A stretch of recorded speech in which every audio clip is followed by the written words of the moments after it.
Good morning student. My name is Anil Devda. This is the 10th lecture of the 12th class physics of the chapter first. Now in this lecture we have discussed about the dipole, intensity of electric field due to electric dipole at equatorial position या इसे ही एक और नाम से बोलते हैं non axial position. देखिए last time मैं एक्सियल पोजीशन पे आप लोगों को अच्छे से बता चुका हूं, ठीक है। तो चलिए करते हैं बिना कोई समय गवाए इस क्लास को आरंभ।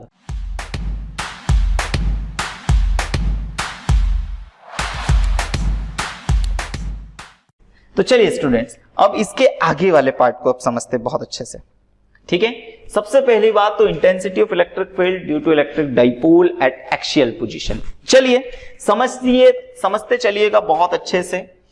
तो सबसे पहले हम एक इलेक्ट्रिक डाइपोल को बनाते हैं स्टूडेंट्स। तो हमारे पास में इलेक्ट्रिक डाइपोल को बनाते हैं, ठीक है। चलिए तो इलेक्ट्रिक डाइपोल को मैंने बनाया यहां पर, ठीक है, येलो या व्हाइट कलर से लेते हैं। तो ये है हमारे पास में एक इलेक्ट्रिक डाइपोल, ठीक है, एक नेगेटिव और यहां पर पॉजिटिव चार्ज। और इसका रीजन मैं आप सभी लोगों को बता चुका हूं कि इस तरफ हमेशा हमारा कौन सा होगा, नेगेटिव चार्ज, इसको नाम देंगे A माइनस क्यू, और यहां पर पॉजिटिव चार्ज होगा प्लस क्यू और इसको B, ठीक है। इनके बीच की ये जो डिस्टेंस होती है, इसके बीच की ये जो डिस्टेंस होती है, दिस डिस्टेंस इज 2L। यहां से यहां तक की ये डिस्टेंस हमारे पास में स्टूडेंट्स कितनी होती है, बिल्कुल। तो यहां से यहां तक दोनों चार्जेस के बीच की distance, that distance is a fixed distance, is 2L, ठीक है। चलिए अब इस बार अपने को नॉन एक्सियल पोजीशन में निकालना है, ठीक है। तो इसका नॉन एक्सियल पोजीशन क्या है, तो ये इसके सेंटर वाली इस लाइन को हम इसकी इक्वेटोरियल पोजीशन या नॉन एक्सियल पोजीशन कहते हैं। यहां पर हमें इंटेंसिटी ऑफ इलेक्ट्रिक चाहे तो, अब देखिए एक पॉइंट P याद कीजिए, ठीक है। एक पॉइंट P हमने यहां पर कुछ यहां कंसीडर करा, ये वाला। फिर से इस पॉइंट P की पोजीशन हम कैसे शो करेंगे, तो इस पॉइंट P की पोजीशन हम शो करेंगे कि उसके सेंटर से ये डिस्टेंस कितनी है, x डिस्टेंस। थोड़ा सा मैं इसे नीचे ले लेता हूं, ये डिस्टेंस x है, ठीक है। इस P से मतलब इसके सेंटर से यहां तक की ये डिस्टेंस कितनी है, x। इलेक्ट्रिक डाइपोल के तो 2L होती है। चलिए अब इससे रिलेटेड छोटी सी थ्योरी लिख लेते हैं। तो थ्योरी समझते चलिएगा बहुत अच्छे से। तो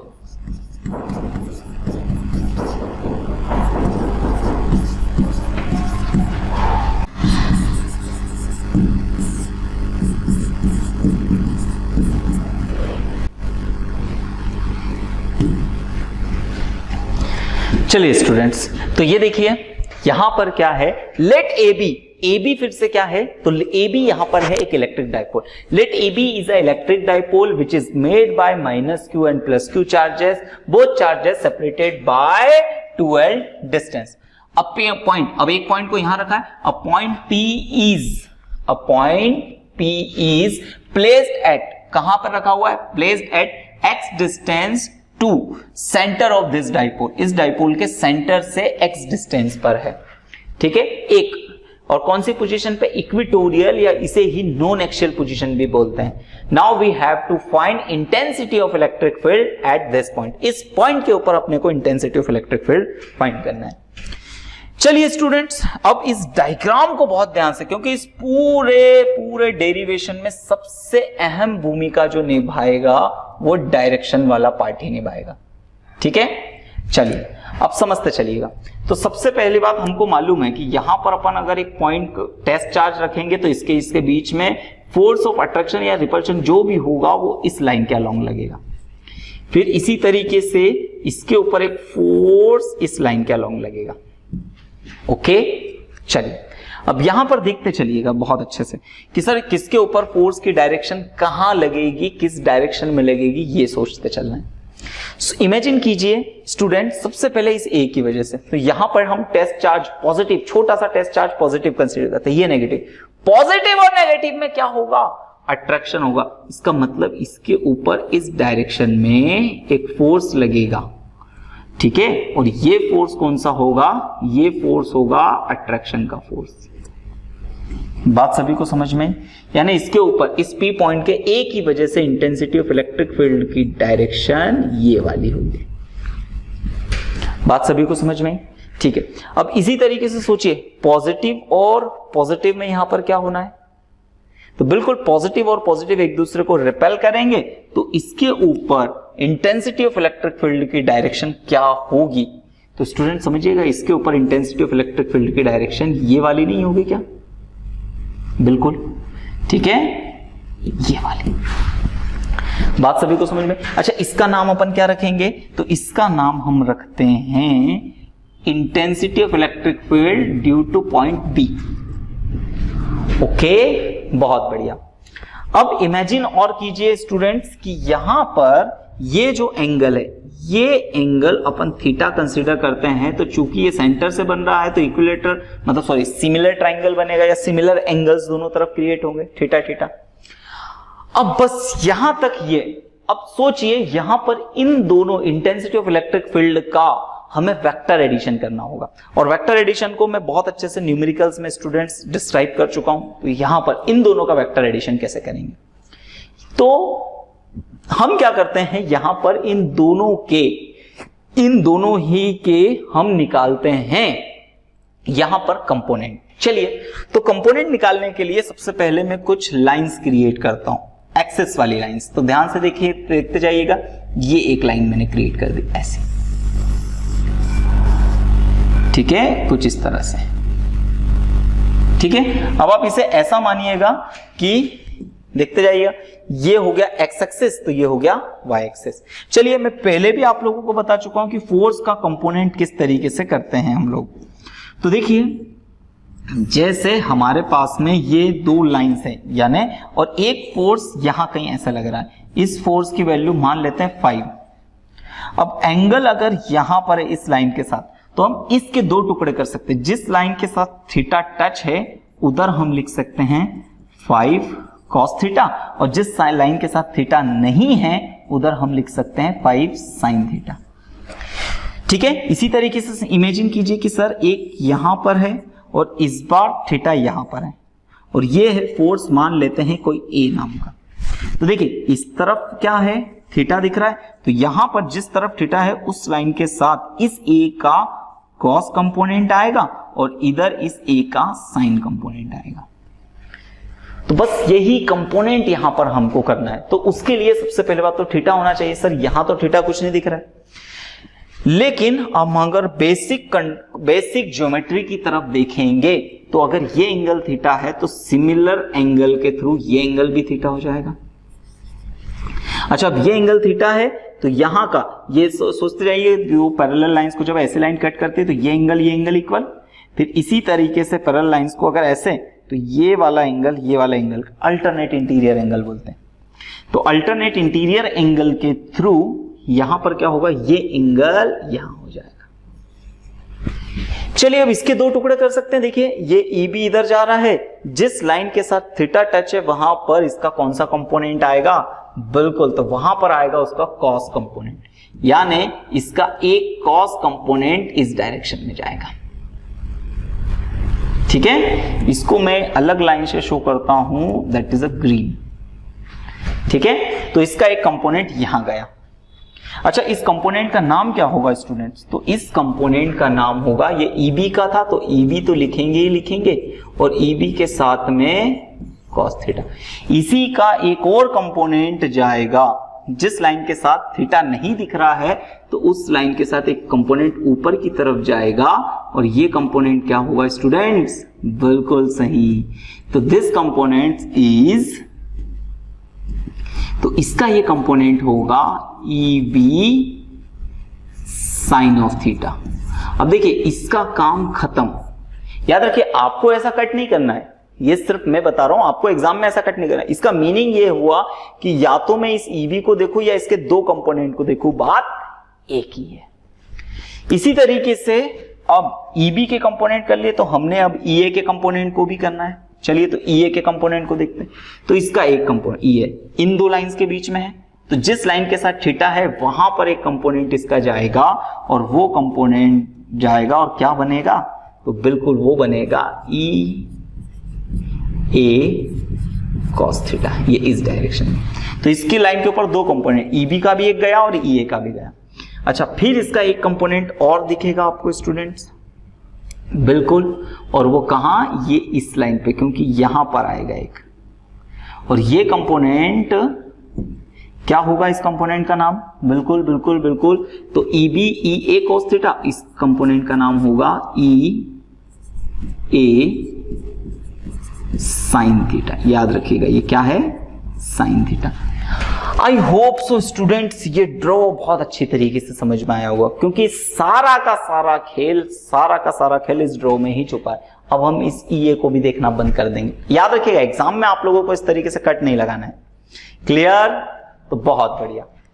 चलिए अब फिर से इसे और अच्छे से स्टडी करने के लिए, चूंकि यहां पर थोड़ी सी जगह कम पड़ेगी, मैं इसे आपके लिए नेक्स्ट स्लाइड पर ले चलता हूं, ठीक है। तो चलिए इसे मैं सिलेक्ट कर लेता हूं।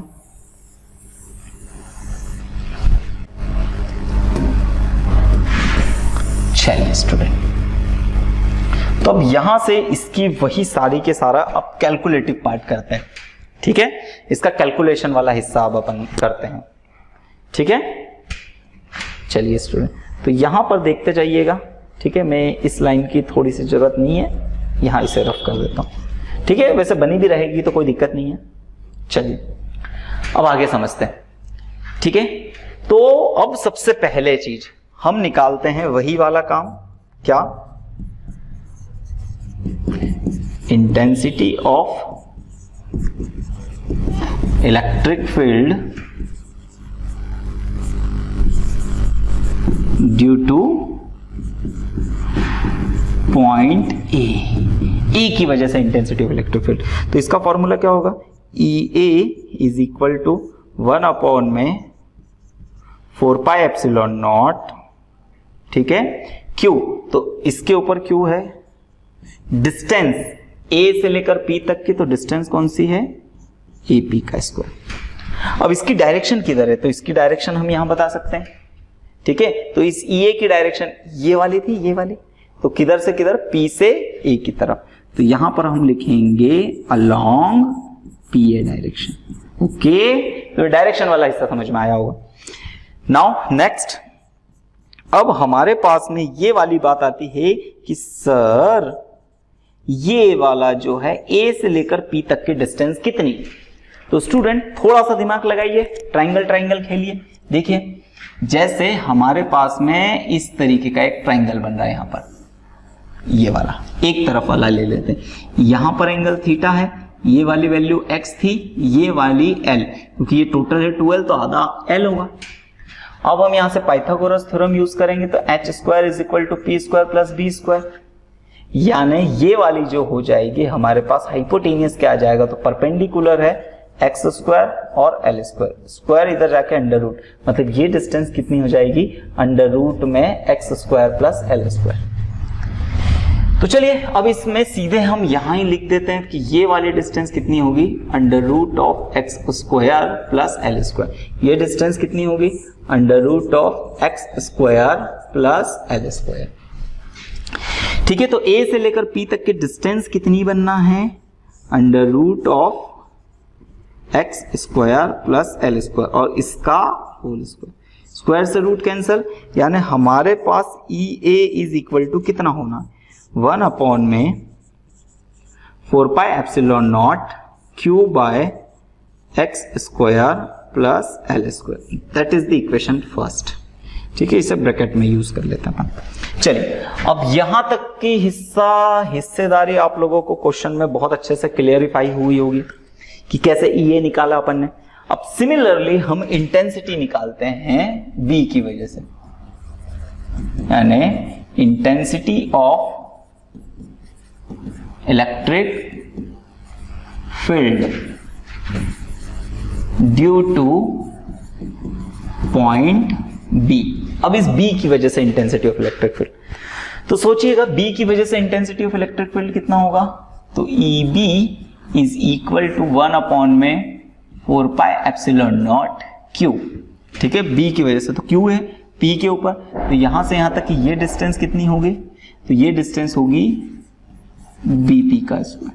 अच्छा, इसके ऊपर डायरेक्शन क्या है EB की, इधर से इधर, तो यहां पर डायरेक्शन है अलोंग BP। अब डायरेक्शन देखने में कोई समस्या नहीं आ रही होगी।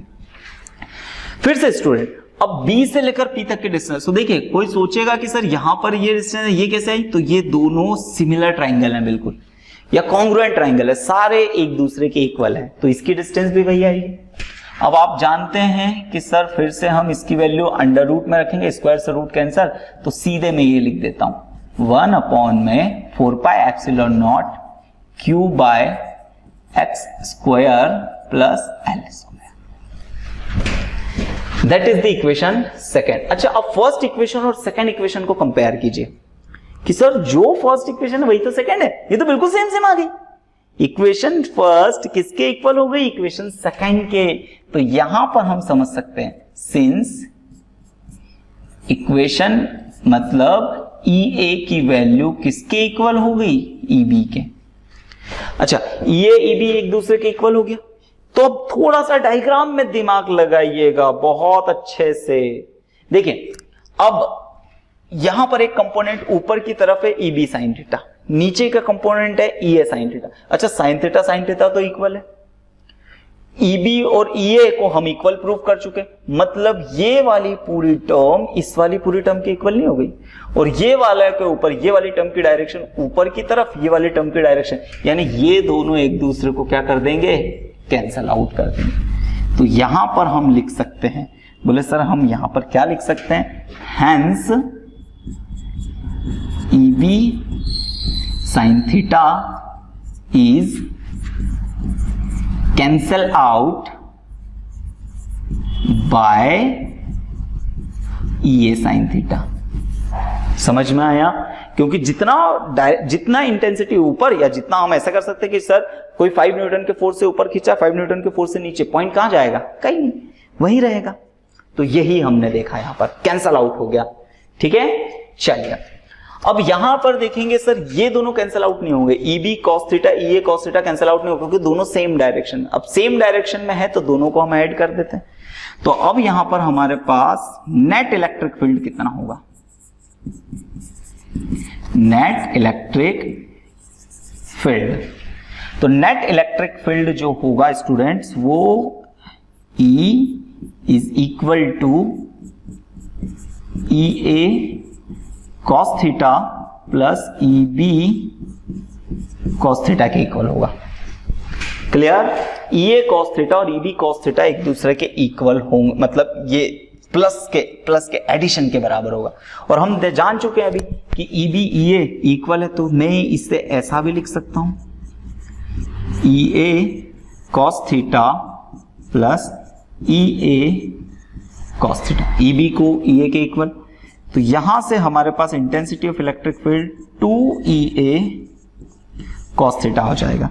चलिए स्टूडेंट, अब यहां पर थोड़ा सा और दिमाग लगाइएगा कि 2, क्या हम EA की वैल्यू रख सकते हैं, तो EA की वैल्यू है 1 अपॉन में 4 pi epsilon naught Q upon में x square plus L square, यही थी, देख सकते हो। अच्छा, अब यहां से cos ऑफ थीटा की वैल्यू का निकालेंगे, तो cos ऑफ थीटा की वैल्यू, अच्छा ये वाला एग्जाम को बताने की जरूरत नहीं, ये रफ वर्क में आप लोगों को बता रहा हूं। ठीक है, एग्जामिनर को इतना पार्ट दिखाने की रिक्वायरमेंट नहीं है। चलिए, अब यहां से एक चीज समझ सकते हैं अपन लोग कि cos थीटा की वैल्यू कैसे निकालेंगे। तो इसी ट्राइंगल में देखिए cos theta is equal to base upon में हाइपोटेनियस होता है। अच्छा, इस 90 के सामने वाला ये परपेंडिकुलर, ये बेस, और दैट इज हाइपोटेनियस। चलिए ठीक है, थीटा के सामने वाला परपेंडिकुलर होता है बेसिकली।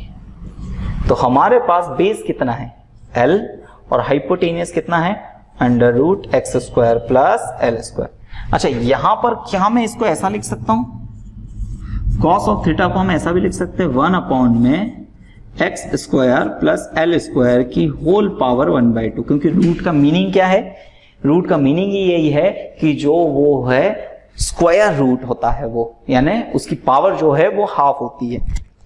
चलिए, तो यहां पर अब हम इस cos थीटा की वैल्यू को यहां पर प्लेस करते हैं, तो L अपॉन में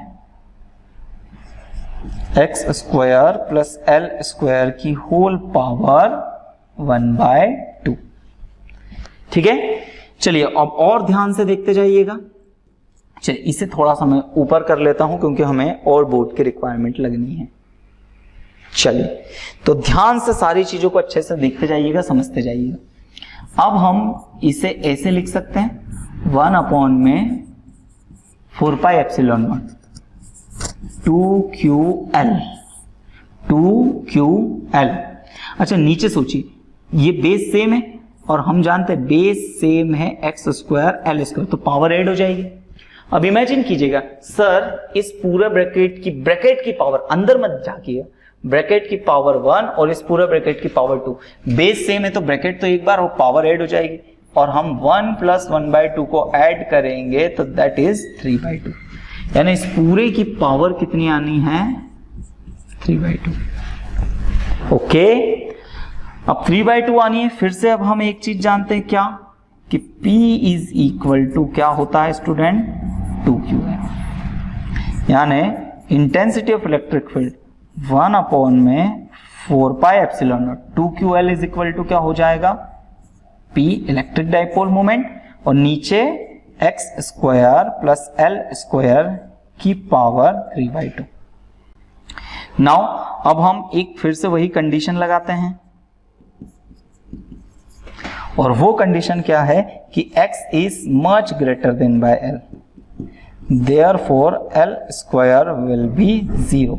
l स्क्वायर को हम यहां पर क्या कर सकते हैं स्टूडेंट, बिल्कुल सही नेग्लेक्ट कर सकते हैं।